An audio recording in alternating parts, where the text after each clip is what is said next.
భారత్ పాకిస్తాన్ మధ్య ఇవాళ కాల్పుల విరమణ ఒప్పందం జరిగింది. దీన్ని దేశవ్యాప్తంగా పలువురు స్వాగతిస్తున్నారు. అదే సమయంలో విజయవాడలోని ఏపీ రాజ్ భవన్లో సర్వమత సమ్మేళనం జరిగింది. దీనికి CM Chandrababu, deputy CM Pawan కళ్యాణ్తో పాటు పలువురు మంత్రులు, మత పెద్దలు హాజరయ్యారు. ఇందులో పవన్ కళ్యాణ్ కీలక ప్రసంగం చేశారు. మతం కంటే మానవత్వమే ముఖ్యమని ఆయన తెలిపారు. సమాజాల నుంచి వచ్చిన మీ అందరికీ, మత పెద్దలందరికీ పేరు పేరున ఆంధ్రప్రదేశ్ ప్రభుత్వం తరపున మీ అందరికీ నా హృదయపూర్వక నమస్కారాలు. చాలా ప్రత్యేకమైన పరిస్థితుల్లో కలిసాం. ఇది గత ఏప్రిల్ 22న జరిగిన పెహల్గామ్లో జరిగిన సంఘటన మనందరినీ కలిచివేసింది. ఈ దేశం ఎప్పుడు కూడా సహనానికి మారుపేరేది.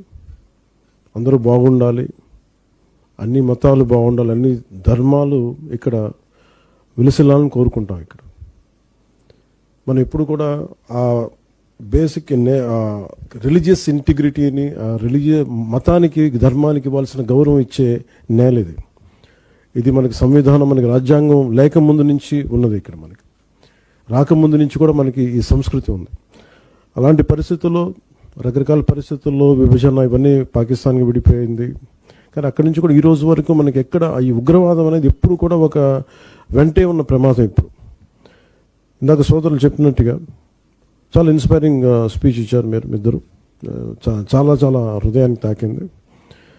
ఇది మతాలను దాటి మనందరం, ధర్మాలను దాటి మనందరం మనుషులం. మనం భిన్నత్వంలో ఏకత్వం చూసే నేల. కానీ కష్ట సమయంలో మనందరం ఏకం, అంటే ఒకే దారిపైన ఉంటాం. మన భారతీయులం. ఫస్ట్ మొదటగా మానవం, తర్వాత మన భారతీయత. మనం ముస్లిం కావచ్చు, హిందూ కావచ్చు, క్రిస్టియన్ కావచ్చు, బౌద్ధం కావచ్చు, లేదంటే సిక్ కావచ్చు, జైన్ కావచ్చు. But in spite of all above all we are Indians. మన భారతీయులు. మనం అది మీరు చాటి చెప్పినందుకు మీరు చాలా బలంగా చెప్పారు. అది చాలా చాలా ఆనందంగా ఉంది. అండ్ ఇది ఈ message entire India, entire Bharat ఇది ఎకో అవ్వాలి. ఇది సో చాలా అద్భుతంగా చెప్పారు. ఇది this should Andhra Pradesh today has set an example with your inspirational talks by you all. And thank you lot for it. ఇది చెప్పదలుచుకున్నవన్నీ పెద్దలందరూ చెప్పారు. So I don't want to take much time. The only thing I will say few lines. మీరు ఈ దేశాన్ని విడకూడదాం, విభజిద్దాం అని రకరకాల శక్తులు మనకి పన్నాగాలు చేస్తూ ఉంటారు. That is their objective. కానీ ఈ దేశం చాలా పరిణితి చెందిన దేశం. సగటు మనిషి ఈ దేశంలో ఈజ్ బియాండ్ రిలీజన్ అని మన సమస్యలు వస్తే దాన్ని దాటే ఆలోచిస్తాం మనం. అంతేగాని చాలా తక్కువ స్థాయిలో కానీ లేదంటే కింద స్థాయిలో ఆలోచించే సమాజం కాదు. కానీ తప్పనిసరి యుద్ధం కావాలని మనం ఎవరం కూడా కోరుకోం, గొడవ పెట్టుకోవాలని ఎవరూ కోరుకోని. కానీ ఒకసారి దాడి చేస్తున్నప్పుడు ఒకసారి ఆత్మ రక్షణార్థం చేయక తప్పదు. ఒకసారి చాలా ప్రత్యేక పరిస్థితుల్లో ఈ యుద్ధ పరిస్థితులు వచ్చినాయి. ఈ త్వరలోనే ముగిసిపోవాలని కోరుకుంటున్నాం. ఆ పరిస్థితుల్లో అందరూ అడుగులు వేస్తారని చెప్పి నేను ఆశిస్తూ ఉన్నాను. అదేదో అలాంటి శుభవార్త కూడా రావాలని నేను ఆశిస్తున్నాను. అందుకని ప్రతి ఒక్కరికి ఇది భవిష్యత్తులో ఈరోజు ఇలాంటి పరిస్థితులు వస్తాయి, యుద్ధాలు వెళ్ళిపోతాయి. కానీ భారతదేశం తాలూకు సోషల్ ఫ్యాబ్రిక్, దీన్ని మటుకు మనం చెడగొట్టుకోకుండా ఎప్పటికప్పుడు ఇది పండాగాలు పన్నుతూనే ఉంటారు.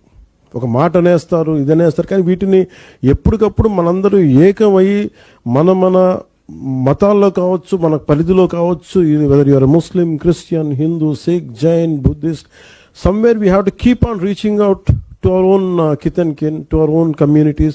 We have to tell them. Somewhere కొన్నిసార్లు certain youth might be tempted to say something anti-nation.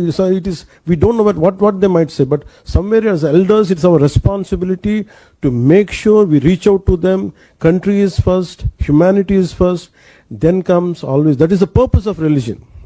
ఇందాక మీరు చెప్పినట్టుగా ఇస్లాం కానీ ఎనీ మతం, ఇందాక మీరు చెప్పినట్టుగా ఇస్లాం కావచ్చు, హిందూ మన భగవద్గీత కావచ్చు, ఏదైనా సరే, సిక్, జైనిజం, అన్ని బౌద్ధం కావచ్చు, ఏదైనా సరే first priority they give it to humanity.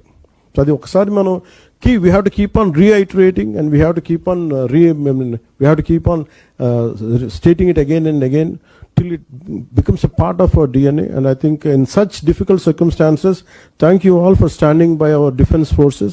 In future, at present, in future also, I think we need your support, and we'll take it forward. And thank you a lot.